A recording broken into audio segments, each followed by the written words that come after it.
Good morning, Prof and classmates. We are Group 5 and I'm Hui Min. And my group members are Carrie, Shun Chen, Yuki, Qingwei and Jielin. Today, we will be discussing about the 1MDB scandal and the decision challenges involving the case. This will be the flow of our presentation. We will first introduce the case before delving deeper into the case and decision analysis. Following that, we will share insights that we have gathered and give recommendations regarding the case. Now, let us move on to the introduction of the 1MDB scandal. 1MDB stands for One Malaysian Development Berhad. It is a company formed in 2009 by the federal government of Malaysia. 1MDB is a government-run strategic development company. It was established for the long-term economic development of the country by forging global partnerships and promoting foreign direct investments. The scandal came about in 2015 when Malaysia's then Prime Minister, Najib Razak, was accused of channeling over US $700 million from 1MDB to his personal bank account. As the 1MDB scandal involves many events, we have narrowed down our focus to the US $700 million that was channeled into Najib's personal bank account that was allegedly from the Saudi Arabia royal family. Najib claimed that these funds would be used for elections purposes only. When the scandal surfaced, Najib denied allegations that he had misappropriated funds from 1MDB and claimed that he had received the money as a donation from the Saudi Arabia royal family. Now, I will talk about the stakeholders involved in the case. The first stakeholder is Najib, the perpetrator of the whole scandal, as the decisions made by Najib along the way has blown the 1MDB scandal into one of the biggest financial scandals of all time. The second stakeholder is the Saudi Arabia royal family. King Abdullah had wanted Najib to maintain Malaysia's stability as a moderate Muslim country. And with this, Najib must strengthen his position and power as the Prime Minister during the 2013 general elections. Secondly, he had also wanted to curb the influence of Shia and eradicate religious extremism that was becoming commonplace in Malaysia. The third stakeholder is the Malaysian government. Bribes and corruption are common practices to secure even basic services in Malaysia, not to mention for political gains. The past actions of the Malaysian government has a huge impact on Najib's decision, as people tend to follow their predecessors' way of handling issues. I will now pass on my time to Carrie. Thank you, Hui Min. With that, the decision challenge for this case is if Najib should accept the funds from the Saudi Arabia king. So the decision challenge should be one that was taken in 2016 when, with the same conditions, when Najib was first offered the funds from the Saudi king. The conditions were that the funds will be deposited into his personal account instead of a governmental account. And secondly, the use of the funds will be for election purposes rather than personal gains. And thirdly, to coin the term as a gift from the Saudi king.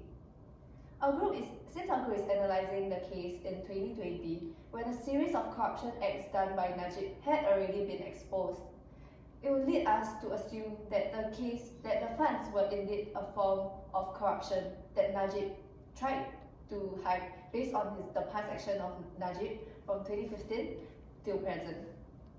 Therefore, our analysis for the rest of our presentation will be based on our assumption that the funds were not in fact gifts. We acknowledge that this is a form of bias on our side towards Najib, and we'll discuss it towards the end of the presentation. These are just three of the many examples of Najib's actions that led us to believe that the funds were in fact a form of corruption, but not just purely gifts. So in 2015, there was a cabinet reshuffle and the firing of the then Prime Minister days after he made his first public remarks on the 1MDB saga. And in 2016, Malaysia's central bank fines 1MDB for failure to fully comply with directions about the Financial Services Act. And in 2018, Najib is charged in court with 3 counts of criminal breach of trust and 1 count of using his position for gratification. Now I'll pass the time on to Shun Chen. Thank you, Carrie. Now we'll be using different concepts to analyze this case. So firstly, using the moral disengagement, we can highlight some of the strategies that Najib uses in order to justify his action, thus making it seemingly acceptable. He uses euphemistic labeling for the funds given by the Saudi Arabia family by claiming it to be a gift. It shows how an act of corruption is being portrayed in a less morally compromising way through the use of sanitized language. He then uses advantageous comparison, emphasizing that instead of accepting the full amount, he chose to return back the unused amount out of good intention. We can see that instead of owning up to his mistake, he chose to compare to something more serious to minimize the aggravation. Next, Najib tried to push the blame to Jolo and Nick Faisal, who play a more active role in the dealings of 1MDB. He blamed Jolo as the financial representative for not notifying him of the suspicious handling of funds, and Nick Faisal for authorizing under his name for certain approval. So Najib should be responsible for this mismanagement. However, he reasoned his ignorance by using displacement of responsibility. Najib also tried to cite responsibilities to other government by mentioning that they are also receiving this form of donation from Saudi Arabia family. He then also rationalized his action by attributing his doings to the common practices of his predecessors, claiming that he was merely following this practice. In this case, we can see that he uses diffusion of responsibility to shift the blame, and he was convinced that he did nothing wrong. So now moving on, now let us take a look at culture and how it actually affects decision making. So often principles and ideals embedded in the culture would affect leadership behavior to a certain extent, and for Malaysia, one of the threats is actually the culture of corruption.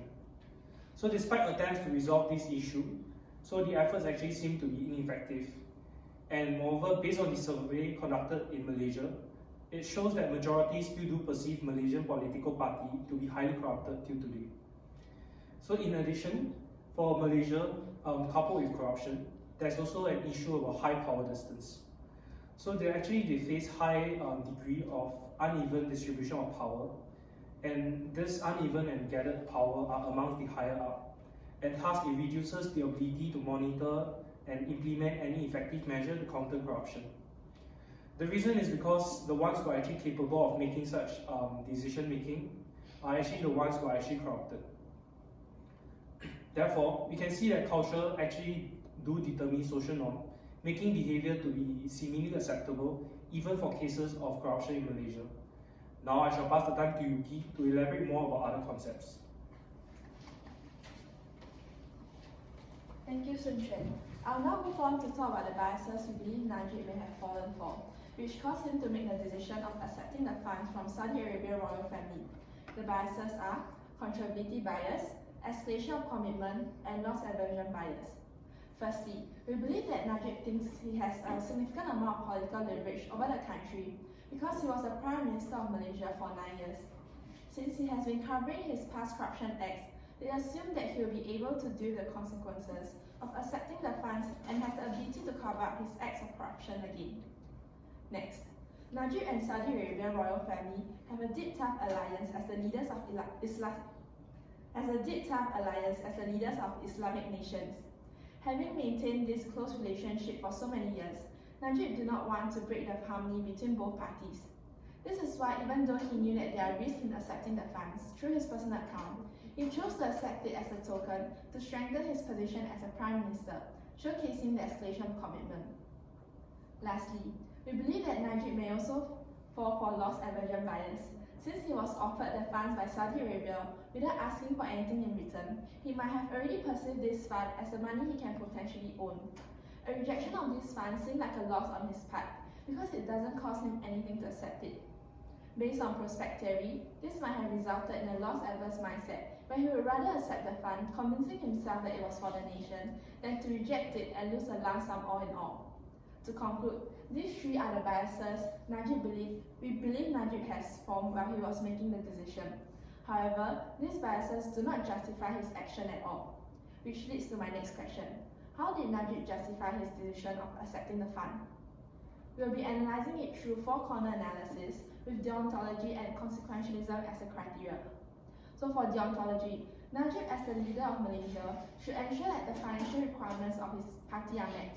So by accepting the funds, he can ensure that he fulfills his role as a leader.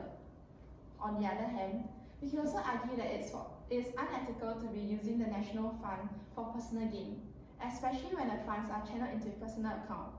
This is why Najib should not have accepted the funds. If we were to analyze it based on consequentialism, Najib should accept the funds because his party will be financially independent of the corporate donors in which he may be liable to. So it can be argued it's for the greater good of Malaysians, where he will not be pressured and influenced politically by these investors. However, the consequences of accepting the funds may lead to more severe harm such as criminal charges as compared to benefits like personal gains if he were to get caught. All in all, we believe that consequentialism should not be used in such circumstances as most people are likely to make serious miscalculations. As the leader of a nation, Najib should have abided by the moral code to never accept the funds through his personal account, regardless if the intention was for himself or the people. Therefore, we strongly think that based on four-corner analysis, Najib is still not able to justify his action of accepting the funds. Now I'll pass my time over to Chidi. Thank you, Yuki. Now I'll continue to share with you some insights as a reviewer of the case. As the verdict is not out and evidences are based on information we found online, we may have also fallen into the trap of media manipulation. Media is actually opinionated and has the power to shape our perception and judgment. We may have the tendency to be blinded by the filter bubble online and search for information with our pre-existing beliefs. Also, many news outlets were firm in concluding that the corruption is a fact, and any intent that Najib has to defend himself are just seen as cover-ups to his wrongdoings. Hence, we do concede that we may have committed anchoring bias and availability bias when reviewing the case. Anchoring bias occurs when people rely too much on pre-existing information when making decisions.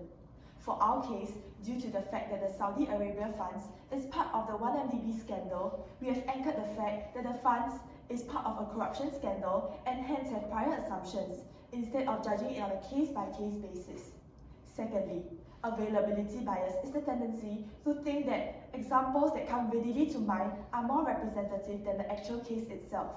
Hence, with our pre-existing beliefs and media evidences of Najib's past corruption act, as mentioned by Kerry previously, we are conformed to the fact that the Saudi Arabia funds were part of the corruption and are less likely to believe that it may be a gift from the late Saudi king.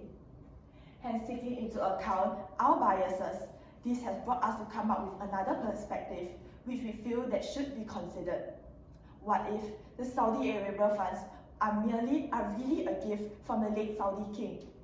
There actually exists such possibility, as Najib have proposed that there are witnesses who saw King Abdullah announcing his intention to offer a donation during a formal meeting in 2010.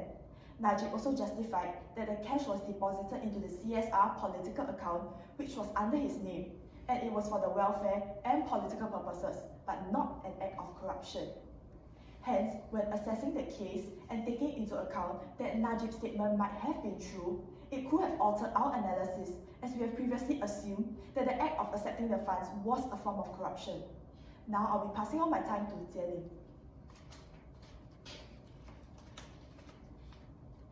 Thank you, Qingwei. We believe that there is a way to prevent such morally ambiguous situations. The key to this decision challenge lies in the fact that the money entered his personal account. This made the situation morally dubious. Since it was money meant for the country, he should never have accepted it into his personal account. Therefore, regardless whether this was a case of corruption, money meant for the country should be kept together with the country's funds. We'll be discussing our recommendations in the following slides. We hope to minimize cases of corruption by creating a culture that has zero tolerance against it. As mentioned by Najib, he was merely doing what his predecessors were doing. Given the deep-rooted culture of corruption in Malaysia, we believe that there is no simple solution to this. Firstly, we will need to create an anti-corruption unit as a separate entity to keep check and prevent the happening of such ambiguous situations. While Malaysia does indeed have an anti-corruption agency, MACC, it has been proven to be ineffective. MACC investigated the issue and warrant for the Prime Minister's arrest. However, Najib fired the relevant personnel, including Abdul Ghani, the Deputy Prime Minister, the 1MDB critic, as well as 4 other ministers who raised the scandal. They were rendered helpless while checking for cases of corruption because of the prowess of the people in charge. Therefore, it is crucial to ensure that the power does not lie in the hand of one person, as this might result in the misuse of power, leading to cases of corruption. Secondly, we could mimic the success of Xi Jinping's crackdown on corruption in China. This can be done by setting up a supervisory network reforms and educating future generations about corruption. The former will include changing laws as well as instilling harsher punishments to deter such acts of corruption, while the latter aims to educate the future as a way to gradually change this culture. It is crucial to change such culture of corruption by empowering citizens through education. Lastly, greater institutional transparency, social media freedom, and civil society watchdogs would be valued to keep people on their toes. All the solutions hope to change the culture of corruption that is deeply rooted in Malaysia. Meanwhile, a strong and righteous leader is definitely needed to prevent such corruption from propagating. Therefore, we hope to implement these solutions to minimize future corruption. Thank you.